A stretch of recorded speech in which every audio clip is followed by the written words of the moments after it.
안녕하십니까. 오늘 헌법 제3회는立본주의, 헌법과立본주의에 대한 내용 두 번째로 사회계약설이 나오기까지의 좀 이야기를 하자고 생각합니다.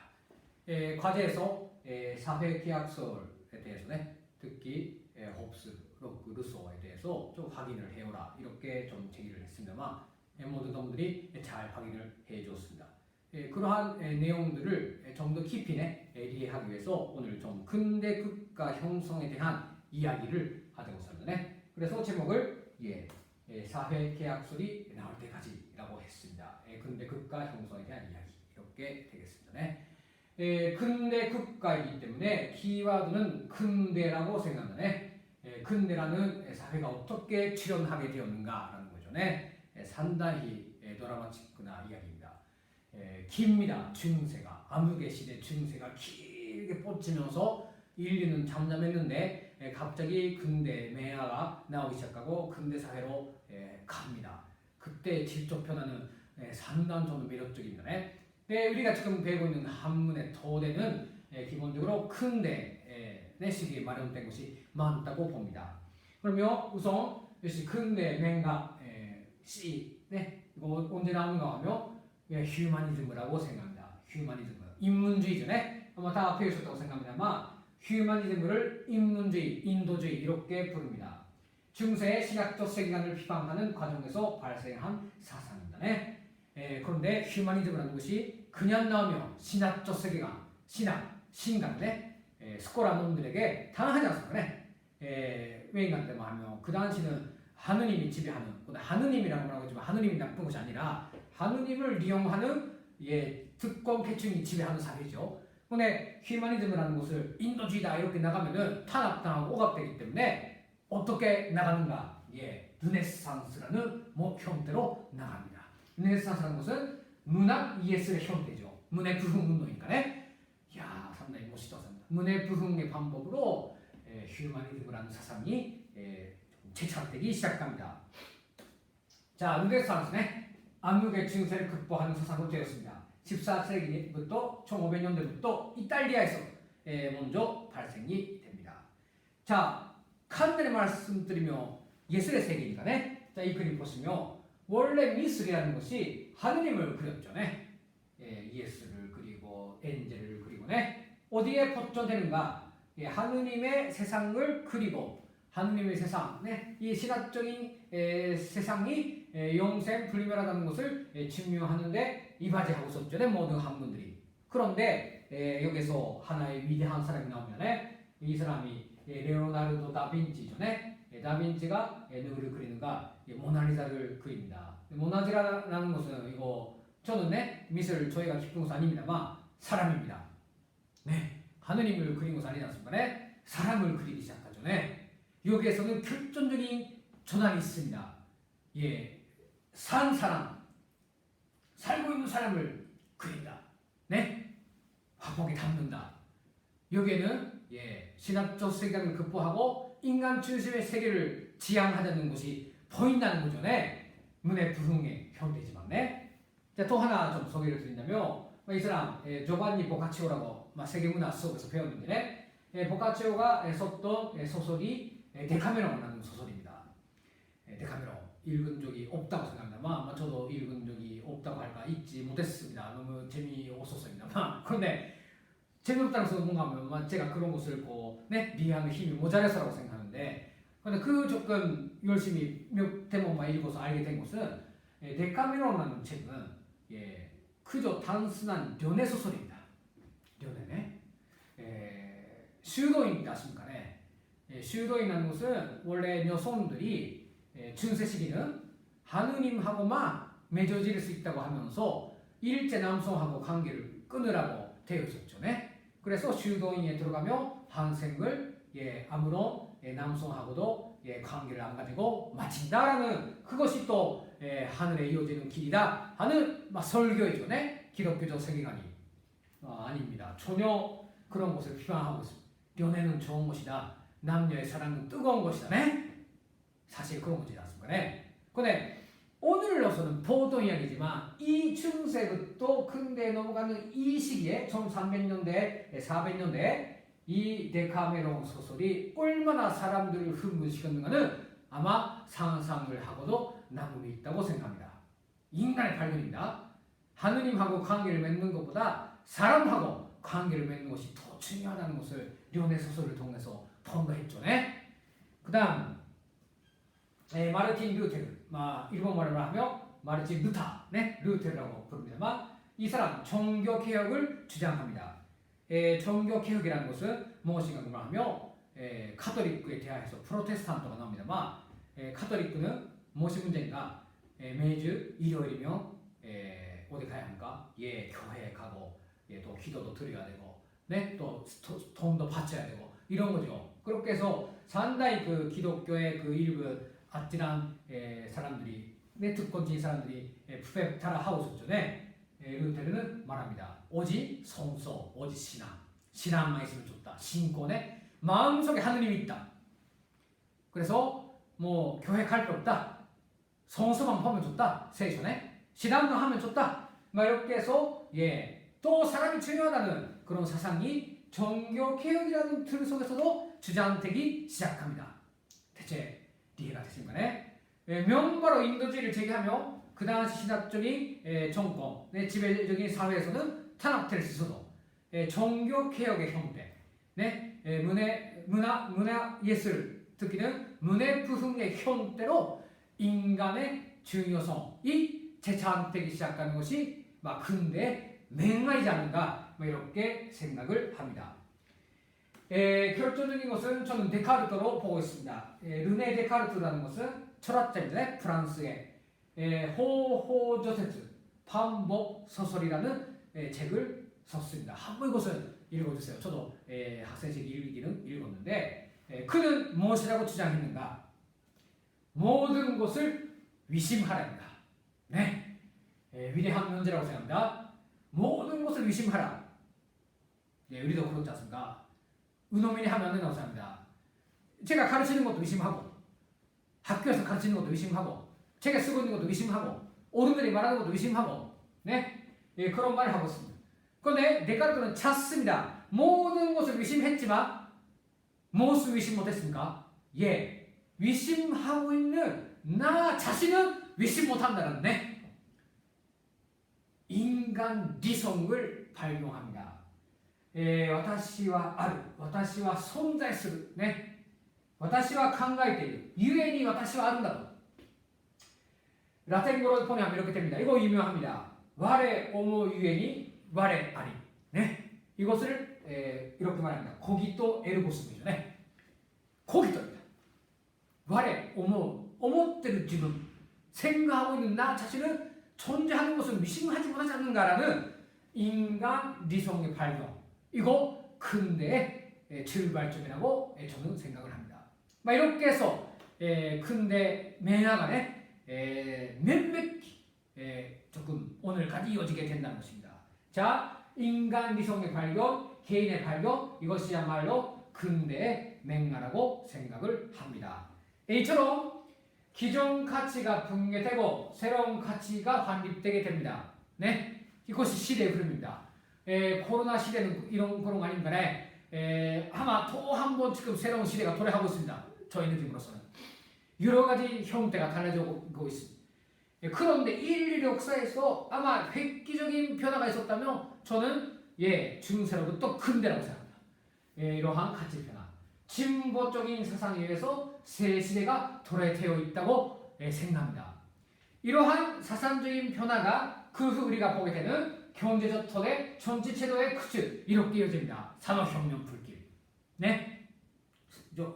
스티븐슨에 의한 증기의 발명, 그에 의해서 산업혁명, 경제적인 발전, 만일학자, 또 기계제 대공, 이거 정치 경제학에서 배우고 있는 내용이죠. 그에 맞는 정치제도, 자본주의 관리 이렇게 나갑니다만 이러한 것을 누가 준비했는가? 새로운 가치에 의해서 이런 것들이 준비되었지 않는가. 따라서 산업혁명과 부르주아혁명의 사상적 기초가 근대 맹가에 의해서 마련되게 되면 그 결정적 계기가 사회 케아스로 이어지는 근대 자연법 사상의 등장이라고 볼 수가 있습니다. 사회 계약서라는 사상은 그런 의미에서는 근대 오늘의 제도를 확립시켰던 결정적인 계기로 되었지 않는가 그렇게 생각합니다. 그러면 확인을 하겠습니다. 사회 계약서에 의한 국가의 정통성의 설명입니다만 사회 계약서는 이렇게 제기를 합니다. 첫째로 사람은 태어났을 때부터 만민이 자유롭고 평등하다는 것을 주장합니다. 사람은 태어났을 때부터 모든 사람들이 자유롭고 평등하다. 자유와 평등의 사상이죠. 이것이 제창됩니다. 그 다음 사람들은 자기의 자유권을 지키기 위해서 서로의 계약에 의하여 국가를 만들고 그 국가에 자기들이 가진 권리의 일부를 양도합니다. 그 국가에 의한 명령이자 자연법으로 되며 이는 자기들을 위한 것이다 라는 오늘의 국가에 의해서 우리가 그 명령 다시 말하면 국가가 만든 법에 의해서 우리가 왜 지켜야 되는가 하는 것에 대한 설명이죠. 그 다음 따라서 국가가 사람들의 생명과 재산을 보호하지 않게 되고 폭군으로 된 경우는 인민들은 언제든지 이에 대항하는 저항권과 새로운 국가를 세우는 혁명권을 가진다. 이렇게 사회계약서에서 주장이 되었습니다. 이거 픽션입니다. 정말 아닙니다. 정말 이런 사회계약서 같은 거 없어요. 우리가 국가하고 그 어떤 계약도 맺은 적은 없습니다. 그러나 이것은 국가가 존재하고 사람들이 국가가 만드는 법을 지켜야 되겠다는 것을 정당화하기 위한 리론인데 리론으로서는 아주 잘 되어 있다고 저는 생각합니다. 그 총합성이 있어요. 잘 만들었다고 생각합니다. 픽션이지만 사회계약서 같은 거 없습니다. 세상에는 실제는 이거 누가 말했는가 말하면 여러분들이 과제를 풀어줬던 토마스 홉스, 존 록크, 잔 자크 루소 그리고 샤르르 드 몬테스큐 같은 사람들이 이러한 자연권 사상을 제정했습니다. 홉스, 그래서 록크, 루소, 그래서 몬테스큐 다 기적입니다. 따라서 정말로 이 사람들이 인민들, 국민들을 위해서 권리를 주장한 것은 아닙니다. 이 사람들 기적 출신이고 지배 계급이니까 본질적으로 다만 이런 주장을 했죠. 부르주아 혁명의 하나의 이론적인 바탕이라 할까 기초를 만들었고 그래서 자연권이라는 것을 상존시켰고 자연권을 지키기 위해서는 자연적인 법, 자연법이 있어야 되는데 자연법, 그것은 누가 해주는가? 국가, 주권 국가가 해준다는 그러한 리론을 제기했습니다. 그렇게 해서 신학적인 봉건적인 사회로부터 근대 부르주아 사회로서 사회 자체가 크게 이행되어 갑니다.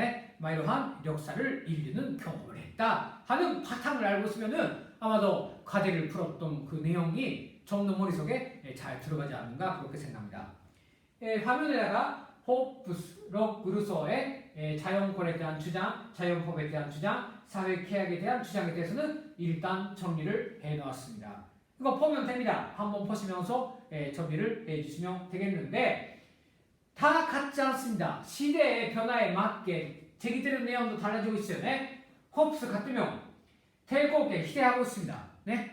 록크는 오히려 저항권 주장 인정하고 그렇게 되고 있고 또 조금 내용적으로 보면은 그렇습니다. 좀 여러 가지가 있습니다만 태학에 돌아오면 이런 내용들 홉스, 록크, 루소의 차이가 무엇인가는지는 조금 논의를 할 수 있도록 합시다. 근데 이런 식의 이론 논의까지는 필요가 없지 않는가 그렇게 생각합니다.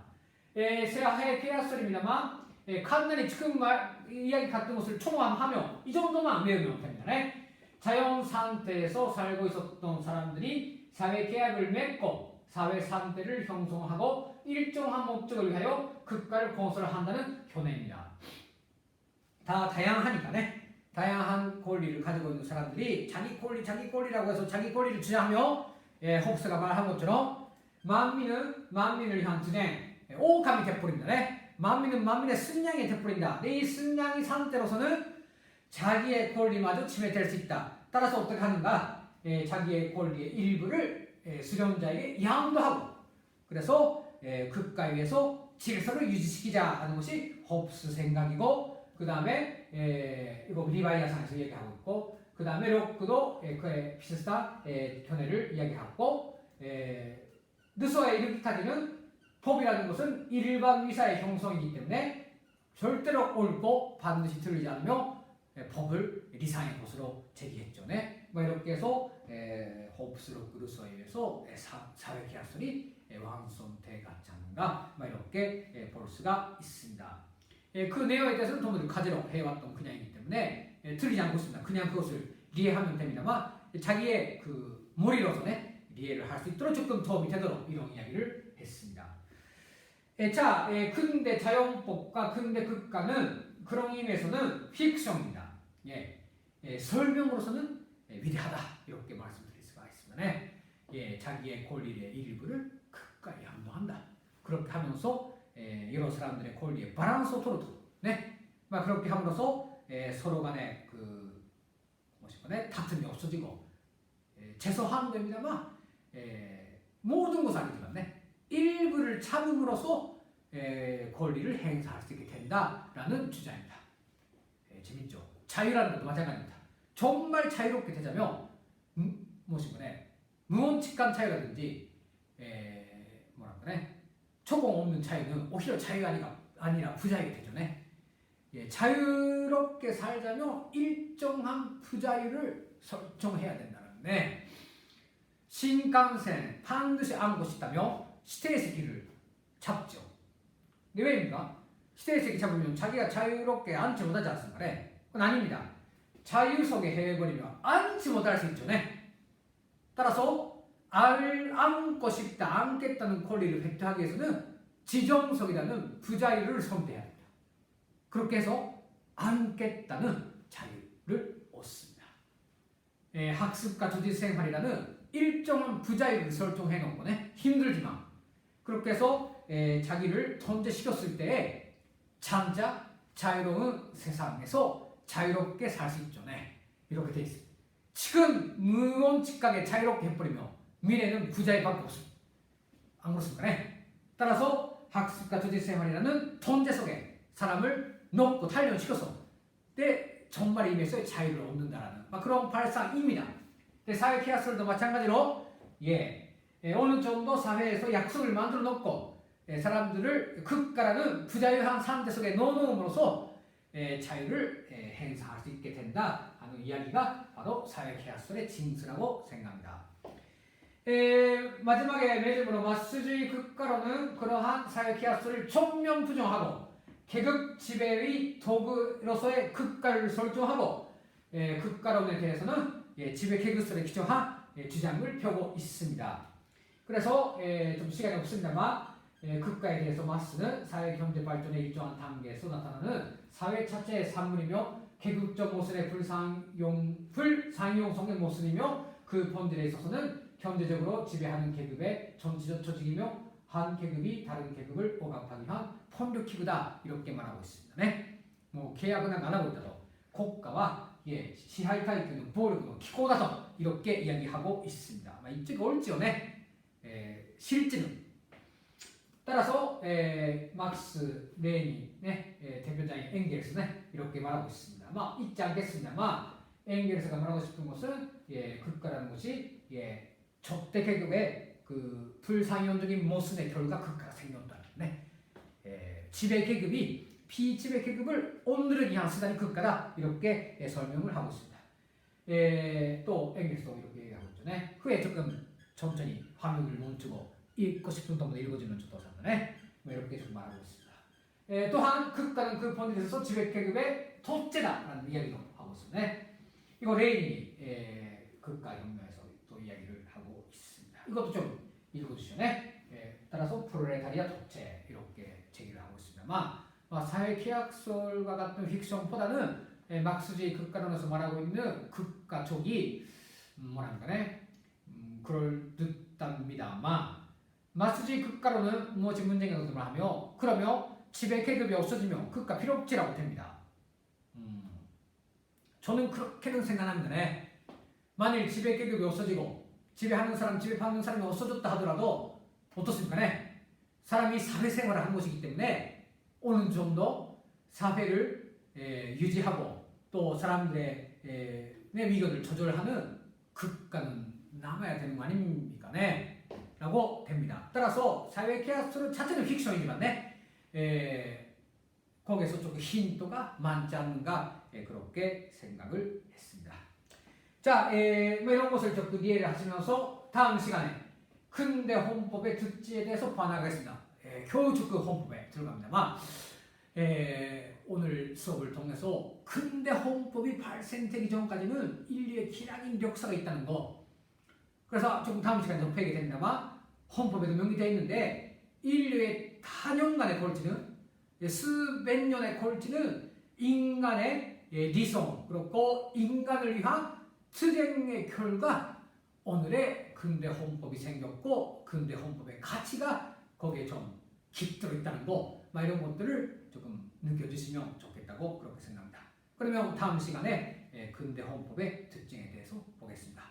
오늘 좀 과제는実施안 하고 법학 개론의 과제로서 조금 헌법의 과제도 대신하자고 생각합니다. 그러면 오늘 수업을 이상 마치겠습니다.